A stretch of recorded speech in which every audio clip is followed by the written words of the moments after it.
আসসালামু আলাইকুম, সবাই কেমন আছেন?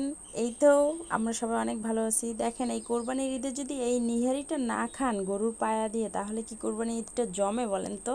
আর আমার জামাই তো অনেক বেশি পছন্দ এই নিহারিটা, তো আজকে সেটা বানাতে চলে আসলাম। তো যাই হোক, আমি একদম প্রপার ওয়েতে নিহারি বানাবো না, কারণ রেস্টুরেন্ট ওয়েতে বানালে আমার নিজের কাছেই ভালো লাগবে না, কারণ তারা একদম কম ঝাল মশলা দিয়ে বানায়। যাই হোক, আমি আমার মতো করে একটু ভুনো টুনো করেই দিচ্ছি তাকে, ওই নিহারির মতো একটু ঝোল ঝোল রেখে দেবো এই আর কি। তো তারপরে প্রথমে তো আমি চলে আসলাম সব রকমের মশলা টশলা দিয়ে, পেঁয়াজটা হালকা একটু ভেজে তারপরে আদা রসুন বাটাটা দিয়ে দিলাম এখানে। তো মানে যেভাবে আসলে ভুনো করে মাংসটা আমরা, তো আমি সেইভাবেই রান্না করব। লাস্টে একটু নিহারির মতো করে বাগার দিয়ে দিব। তো এখন একটা মশলা দিয়ে দিলাম, আমি গরুর মাংসের মশলা কিনছিলাম আর আদা একটা রাঁধুনি প্যাকেট। তো মশলাটা আমার কাছে অত বেশি ভালো লাগে নাই, কিন্তু কি আর করা, কিনে আনছি একটু দিয়ে দিলাম, তার থেকে মনে করি বাসার মশলাই ভালো।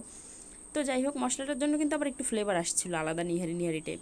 তো তারপরে আমি এই যে গরুর সেই পায়াগুলো দিয়ে দিলাম, অনেক বড় বড় সাইজ করে ছিল। এগুলো দিয়ে সুন্দর করে কিছুক্ষণ কষিয়ে নিচ্ছিলাম। কষিয়ে নেওয়ার পরে এটা আসলে অনেকক্ষণ জাল করতে হয়, যেটা আসলে আমাদের সিলিন্ডার গ্যাসে সম্ভব না, সেজন্য আমি প্রেশার কুকারে দিয়ে দিছি। প্রেশার কুকারে দিয়ে অনেকক্ষণ ছিটি দিয়ে একটু মানে করে নিছি, নরম করে নিয়ে তারপর আবার রাইস কুকারে দিয়ে দিছি কিছুক্ষণ জাল পাওয়ার জন্য। তা মিলিয়ে এটার পিছনে আমার 2-3 ঘন্টা সময় গেছে। তো প্রেশার কুকার থেকে রাইস কুকারে নামিয়ে জাল করতে করতে ঘন হয়ে আসছে একদম। তারপর চলে আসছি লাস্টে বাগারে। তো নিহারিতে কিন্তু লাস্টে এই বাগারটা অনেক বেশি স্পেশাল। তো আমি একটু শুকনো মরিচ আর পেঁয়াজ রসুন দিয়ে একটু বাগার দিতে চলে আসছি, কারণ নিহারিটাই লাস্টে বাগার দিলে একটু নিহারির মতো ঘেরান আসে এই শুকনো মরিচটা দেওয়ার জন্য। তো যাই হোক, তারপর আমি এই যে বাগার দিয়ে দিলাম। আর এইদিকে ঝোলটাও ঘন হয়ে আসছে। আপনারা সবাই জানেন অবশ্যই যে গরুর এই পায়ার ঝোলটা একটু পরে অনেক বেশি ঘন হয়ে যায়, তাই একটু পাতলাই নামাতে হয়। আর এইটা তো একটু ঝোল ঝোল করেই খায়। তো তারপরে আমি ভাজা জিরার গুঁড়ো আর একটু গরম মশলার গুঁড়ো দিয়ে দিলাম। আর এদিকে তো একদম রেডি রান্নাটা।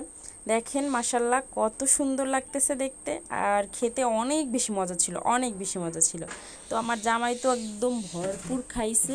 আমি খাইনি, যদিও আমি খাইনি এগুলো, কিন্তু তার খুব পছন্দ, সেই জন্যই আর কি এত যত্ন করে রান্না করা। দেখেন লুকিংটা এত সুন্দর আসছে। তো এইটা আমার আব্বুও খাইছে, তার জন্য পাঠাই দিছি। তো এই যে এবার তাকে সার্ভ করার পালা, সে তো আগেই বসে পড়ছে, সে ঘুমাই পড়ছিল যদিও, সেখান থেকে টেনে নিয়ে আসছে খাওয়ার জন্য। তো সামনে একদম সব বাটি ভরে দিলাম তাকে, সে তো অনেক বেশি খুশি হয়েছে। আর সাথে ছিল কলিজে ভুনা। তো এখন এই বড় একটা পায়া উঠাই দিব তাকে, যার জন্য রান্না করছি সেই তো খাবে, তাই না? তারপর এই যে বড় একটা পায়া উঠাই দিলাম, সে তো মহা খুশি একদম, তার মুখটা দেখলেই বুঝতে পারবেন, সে তো অনেক বেশি খুশি হয়ে গেছে এটা দেখে। তো যাই হোক, তারপর তো আমি সব কিছু তাকে সার্ভ করে দিচ্ছিলাম। আমি যদিও একটু খাইনি পায়াটা, আমি আসলে এগুলো খাই না। তো তো আমি তার জন্যই মূলত রান্নাটা করা। তো সে খেয়ে বলছে মার্শাল্লাহ অনেক মজা হয়েছে, এটাই অনেক কিছু। তো তারপরে এই যে একটু ভাবসাব নিয়ে আমরা ভিডিও করছিলাম, যেহেতু রান্নাটা এত বেশি মজা হয়েছে যা বলার বাইরে। তো সবাই আমাদের জন্য দোয়া করবেন, সবাই আমাদের পাশে থাকবেন, সাপোর্ট করবেন, সবাই ভালো থাকবেন। অনেক অনেক ধন্যবাদ, আল্লাহ হাফেজ।